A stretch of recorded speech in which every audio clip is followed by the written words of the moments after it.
goes hard on the Monday scorecard.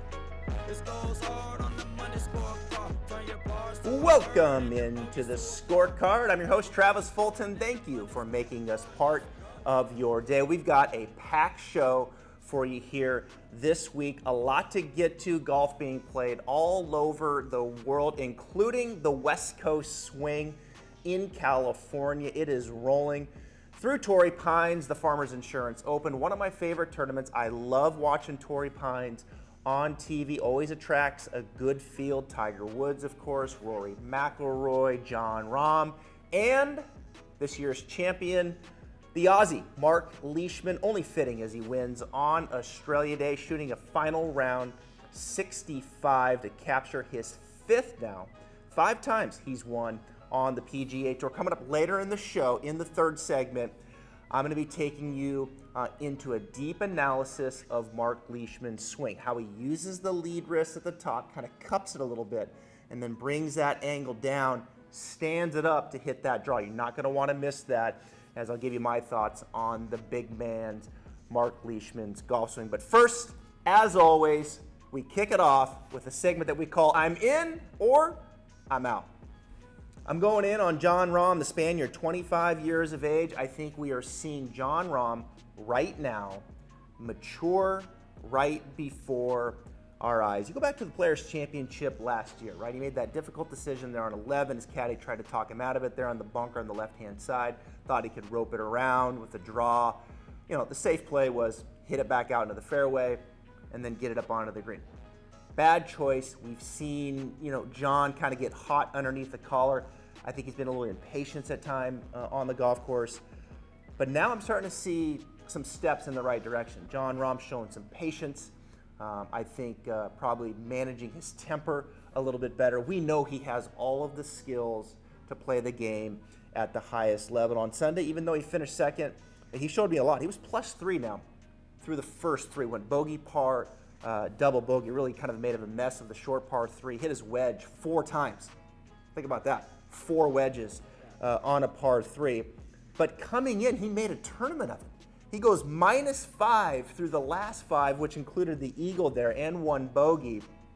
But he stayed with it. He didn't get hot. I'm sure he was frustrated, stayed patient, and here he comes. He has a putt to tie Leishman on the 72nd hole. Jon Rahm showed me a lot this week. He is an extremely talented player. I am all in. I've said it before. I'll say it again. He will win 2 to 3 times this year between the PGA Tour and the European Tour, and that will include a major.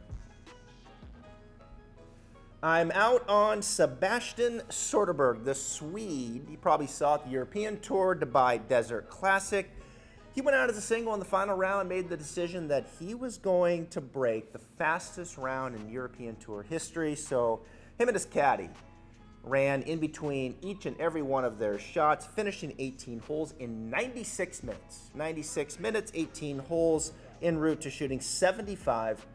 Missed every fairway, 0 for 14, 1 birdie in 4 bogeys. I don't understand the point of this. Makes no sense to me in the world of professional golf, why you would go out, waste 18 holes to break the record of the fastest round of golf in European Tour history. I'm out. All right, let's change gears here. Our second segment moving forward right here on the Scorecard is going to be all about fantasy golf. Now, I've set up a league on PGA Tour Fantasy Golf. Go there, create an account, and get into my league. Travis Fulton Golf Stripe Show. That's Travis Fulton Golf Stripe Show. Get into the league because each and every week, starting this week, the Waste Management Phoenix Open, the winner, well, you're getting some prizes from me. So let's get started here. Some fantasy golf head-to-head matchups. Our first one, Jordan Spieth versus Ricky Fowler. This could be a little bit of a toss-up for me, right? Head-to-head this week at the Waste Management Phoenix Open. Jordan, I've shared my concerns over the last couple months right here on the Scorecard. The ball striking has been an issue. This has been going on now for over a year and a half. We're pushing on 2 years. He seems to play some decent golf Thursday and Friday, but then struggles on the weekend, much the case at the Farmers. Shot 70 on Thursday, Friday, -4, but then comes back 7 shots higher on the weekend, 73, 74. The statistics are not good. The driver's still an issue. It's leaking into his iron game. I think Jordan would be a big ass. I'm going to go with Ricky Fowler. He is the defending champion of the Waste Management Phoenix Open, showing a little bit more form, of course, and then Jordan has over the last year, but taking on some changes. You know, Jordan, I think, made some swing changes to try to get more distance. Well, Ricky right now has switched gears and coaches as well. Worked with Butch Harmon for many years. Butch not traveling now. Ricky's moved over to John Tillery, good coach on the tour, works with Kevin Kisner. They're making some changes with the pivot, it sounds. So I think Ricky's a little bit in transition. Missed the cut at the Farmers, but seems to be very comfortable at TPC Scottsdale. I think Ricky Fowler is the pick over Jordan Spieth. What say you? Match number 2, Matthew Wolff versus Viktor Hovland. Well, Wolff in the win column has gotten the better of Viktor thus far. Their second year for both of them on the PGA Tour. Of course, Matthew won the 3M Open up in Minneapolis there. T50 last year at the Phoenix Open. The one thing you have to keep in mind with these rookies, this will be the second time around now for many of these tournaments as they start to learn the golf courses. Matthew off to a pretty good start here in year 2, 6 for 6 in made cuts. He was T21 last week at the Farmers, so certainly, you know, showing some signs here in his sophomore campaign. Matthew is 20, Viktor Hovland is 22. Got to know Viktor a little bit at the Arnold Palmer Invitational. I played with him in a pro-am. What a great kid he is. But we haven't seen much of him really here in the calendar year. But I do think Viktor right now is the more complete player. You look at him statistically, strokes gained off the tee. He was 12th, strokes gained approach 7th, strokes gained putting 8th. His weakness really is his short game around the green, strokes gained around the green 220. But this is a pretty complete player here. I think I'm going to give the edge to Viktor Hovland this week over Matthew Wolff at the WM Phoenix Open. Match number 3, Big Bird versus Snuffleupagus. You know, one of my favorite things of the Waste Management Phoenix Open is the appearance of Big Bird on the 16th on the right-hand side. It brings a smile to my face every single time. Big Bird, if you're watching the show, please follow me, DM me. I would love to get you on the Stripe Show podcast. But this is a tough one for me. You know, Big Bird, big tall bird. He's got the big feet, can use the ground, create a lot of speed. Probably has a little more versatility than Snuffleupagus, but Snuffleupagus, you know, that big trunk, he can really get it going. You know, probably more conducive in the long game than the short game. So I think Big Bird, a little bit more versatile, probably around the greens. He seems to handle his alcohol a little bit better there on the 16th. I'm going to go with Big Bird this year in my head-to-head match 3 on the 16th WM Phoenix Open. Now each week here on the Scorecard, we're going to bring in a guest picker. Yeah, that's right, a guest picker kicking us off this week at the Waste Management Phoenix Open. One of the best trick shot artists in the game. You know him as Hole-in-One Trick Shots. His real name is Joshua Kelly, a friend of mine. Thank you so much, Josh, for taking your time to come in here, join us here on the Scorecard, and give us your picks, the head-to-head. I've already given the audience mine. So let me kick it off here. Head-to-head, WM Phoenix Open. Who do you got this week? Jordan Spieth versus Ricky Fowler. Now, I love watching Jordan Spieth play. One of my favorite golfers in the world. He's been playing definitely better of recent, but it's hard to go against Ricky Fowler at the Waste Management Phoenix Open, especially how he's been playing in recent years. Last year, obviously, he finished first. The year before that, he finished 11th. The year before that, 4th place. And the year before that, 2nd place. So nobody's played better over the last 4 years at the Waste Management than Ricky. So I'm going to have to go with Ricky.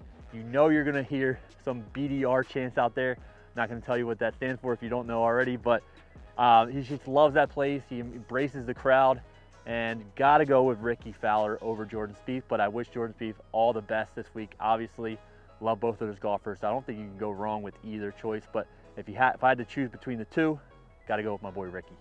All right, good stuff. Let's go younger now. I gave my pick here, Viktor Hovland over Matthew Wolff. Two good young players, you know, leaving out Colin Morikawa, who's also into the field. I think Colin probably the more solid player of the three right now. I think certainly looks the best to me. But when you look at these two, Matthew Wolff, Viktor Hovland, who do you got head-to-head this week in Phoenix? Wow, two absolutely great young players, but got to go with Matthew Wolff. Already got that great win earlier last year, and he just gets really Gucci with it, as my boy George Gankis would say. But both great golfers, but I think I'm going to have to go with Matt Wolff over Viktor Hovland. But it's going to be fun to see both of these players play. They both can absolutely bomb the ball, and they're going to be the future of the PGA Tour, in my opinion. So if I had to choose, Matthew Wolff. All right, and finally, I saved the most difficult questions for last. Big Bird versus Snuffleupagus. Who do you got this week in Phoenix on the 16th? I got to go with Big Bird. Big Bird, although Snuffy, when it comes to drinking, he can use that trunk to just absolute chug some beer. So if I had to go with one, you have to go with the legendary Big Bird. But if I had to pick one on a chug-off, I'm going with my boy Snuffy. All right, had some fun doing these fantasy matchup picks.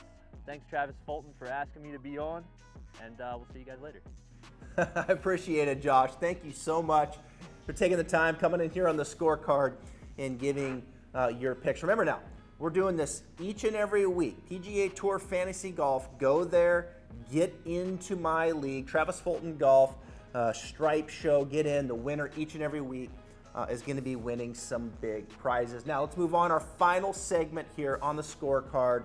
Little pro breakdown. The winner. What about the winner? Marc Leishman, his 5th win on the PGA Tour. A unique move, right? Kind of a unique move. You don't see a lot of it. Certainly not taught a whole lot in modern teaching today. The way he uses his lead wrist, cups it, carries that angle down, and then he stands the handle up. Very unique.